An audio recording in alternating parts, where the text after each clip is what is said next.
والصلاۃ والسلام علی اشرف الانبیاء والمرسلین۔ آج کی حدیث طیبہ جو بخاری اور مسلم شریف کی روایت ہے، اس کا موضوع ہے کہ اسلام کا رشتہ مضبوط رشتہ ہے، اس کے آداب اور اس کے تقاضے۔ حضرت عبداللہ بن عمر رضی اللہ تعالیٰ عنہ سے روایت ہے کہ تاجدار مدینہ صلی اللہ علیہ وآلہ وسلم نے فرمایا، المسلم اخو المسلم، مسلمان کا بھائی ہے، لا یظلمہ ولا یسلمہ، نہ وہ خود اس پر ظلم کرتا ہے اور نہ اپنے مسلمان کو کسی ظالم کے حوالے کرتا ہے۔ اور فرمایا، من کان فی حاجت اخیہ، جو اپنے مسلمان بھائی کی حاجت اور ضرورت کو پورا کرتا ہے، کان اللہ فی حاجتی، اللہ اس کی ضروریات کو پورا کرتا ہے۔ من فرج عن مسلم کربتاً، جس نے مسلمان سے دنیا کی ایک تکلیف کو دور کیا،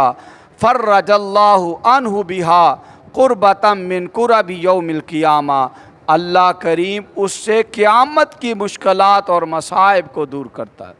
ومن ساتر مسلماً، جس نے مسلمانوں کے عیب پہ پردہ ڈالا، اس کی عزت کا خیال کیا، ساترہ اللہ یوم القیامہ، اللہ قیامت کے دن اس کی عزتوں کا پاس کرے گا، اس کے عیبوں پہ اللہ تعالیٰ پردہ ڈالے گا۔ اور پھر اسی طرح دوسری حدیث کے یہ بھی الفاظ ہیں کہ مسلمان کا بھائی ہے، وہ اس کے ساتھ خیانت نہیں کرتا، وہ اس کے ساتھ جھوٹ نہیں بولتا، وہ اپنے مسلمان بھائی کو ذلیل نہیں کرتا۔ اور پھر فرمایا، حتیٰ کہ یہاں تک فرمایا، اس مسلمانی رشتے کے تقاضے اور اس کی حرمت کا پاس رکھتے ہوئے یہ تعلیم دی، فرمایا، بِحَسْبِ امْرِئٍ مِّنَ الشَّرِّ أَن يَحْقِرَ أَخَاهُ الْمُسْلِمِ، کہ کسی مسلمان کے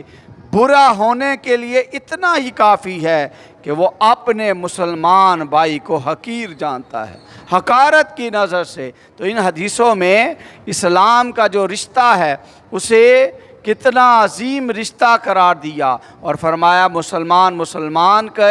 حق ادا کرتا ہے، اس کے ساتھ محبتوں اور شفقتوں والا معاملہ رکھتا ہے۔ اور اسی طرح نبی رحمت صلی اللہ علیہ وسلم نے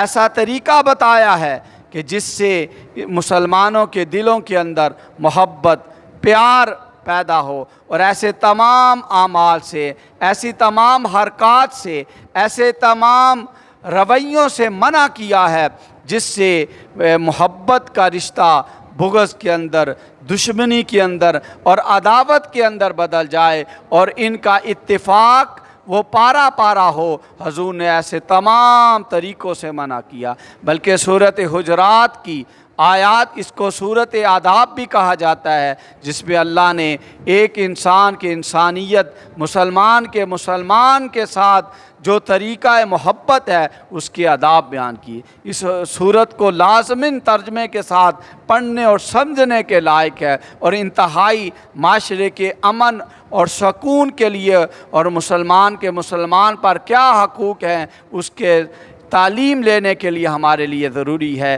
نبی رحمت صلی اللہ علیہ وسلم نے فرمایا، لا تحاسدوا ولا تناجشوا، فرمایا ایک دوسرے کے ساتھ اے مسلمانوں حسد نہ کرو، فرمایا ایک دوسرے کی بولی پر بولی نہ لگاؤ، مسلمان کے ساتھ بغض نہ رکھو، ولا تدابروا، مسلمان سے پیٹھ نہ پھیرو، اور فرمایا اللہ کے بندے بن جاؤ اور آپس میں بھائی بھائی بن جاؤ، اور مسلمان کا بھائی ہوتا ہے۔ تو یہ نبی رحمت صلی اللہ علیہ وسلم نے ان تمام احادیث اور آقا کے پیغامات سے جو میرے آپ کے لیے، ہم سب کے لیے یہ اہم سبق ہے کہ مسلمان کا حق ادا کرتا ہے۔ بلکہ حدیث طیبہ کے اندر باقاعدہ نبی کریم صلی اللہ علیہ وسلم نے فرمایا کہ حق المسلم علی المسلم ستۃ، کہ ایک مسلمان کے دوسرے مسلمان پر 6 حقوق بیان کیے۔ نمبر 1 فرمایا رد السلام، کہ مسلمان کے سلام کا جواب دینا۔ عیادت المریض،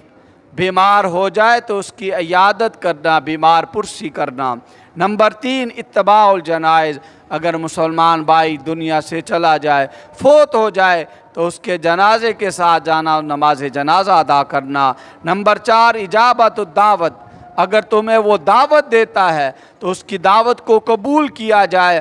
ہاں یہ کہ اس کے اندر کوئی خلاف شرع معاملہ نہ ہو۔ اسی طرح تثبیت العاطف، اگر مسلمان کو چھینک آئے اور وہ چھینک مار کر الحمدللہ کہتا ہے، تم اس کو سنتے ہو تو اس کی چھینک کا جواب یرحمک اللہ کے ساتھ دینا، اس کے لیے دعائے رحمت کرنا۔ اور ایک یہ فرمایا اذا استنصحک فانصح لہ، اگر وہ تجھ سے خیر خواہی طلب کرے تو تو اس کے ساتھ خیر خواہی کر، اس کے ساتھ ہمدردی کر۔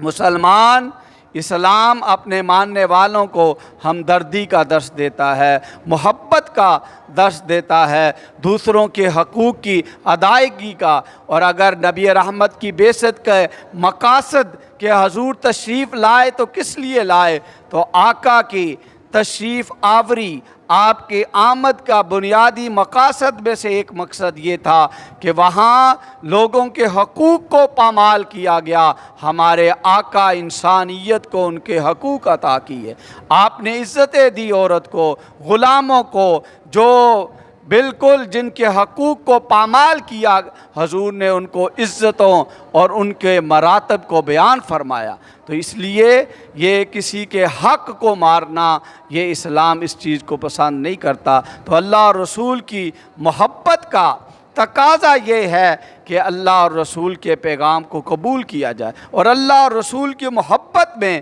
اسلام کے رشتے میں ہم ایک جسم اور ایک جان بن جائے۔ اللہ کریم ہمیں ان باتوں پر عمل کی توفیق